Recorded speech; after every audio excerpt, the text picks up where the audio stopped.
what I'd like us to do is to bring some measures on. So what I'd like you to do, Martin, thinking from a business perspective, business development, similar for you, Lisa, I want you to bring on a measure, but I want you to be very much focused on the team and the people. And I want you to almost bring the both measures on at the same time. If you're willing to jump to an example each, I want you to bring on a measure each. We should see 2 new measures appearing. Oh, lovely.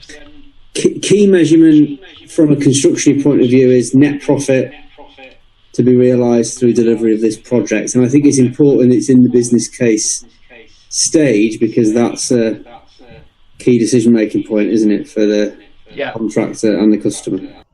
Just jumping in here, what I do now is add an actual to the board, which is where we jump back into the video. So are you saying that's actual profit?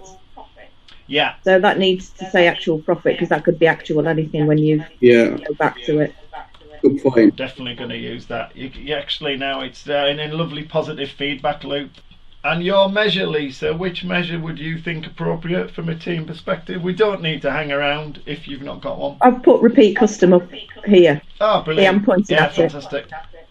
Fantastic. Yeah, up here. Yeah, nice one. And this, if I just drag it down into whatever this box is called, that's great. And if I just check in my history, I can see that we're all actively doing things.